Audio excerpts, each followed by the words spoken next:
তাকে আমতারেক বলা হয়। তারেককে এই লোকটির কলার ধরে তাকে অপমান করছে, কারণ সে আমের ব্যবসা করছিল, তাই তাকে আমতারেক বলে। দেখেন আমতারেক এই লোকটা 3 বার বলছে আমতারেক আমতারেক।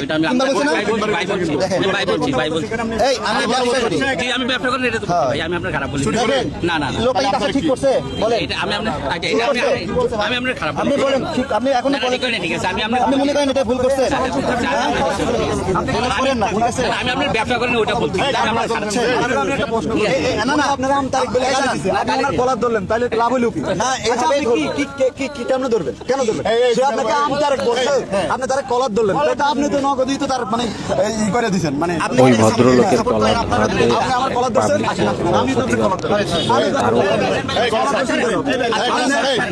কলার ধরবেন কেন সেটা না, অনেকক্ষণ থেকে এটা যাচ্ছে বুঝছেন, সাইড থেকে টিউন করতেছে। ঠিক আছে ঠিক আছে শুনেন আমি তো ভাই আপনি আমের ব্যবসা করছেন, এই যে দেখেন আপনি আমের ব্যবসা করছেন, এর বিদায় আপনাকে আমতারেক বলে সবাই চিনে।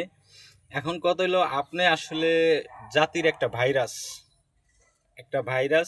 এটা কোনো দলের হইতে পারে না, কোনো দলের উনি হইতে পারে না, উনি একটা ভাইরাস। এই ভাইরাসের কারণে মানুষ অতিষ্ঠ হয়ে গেছে।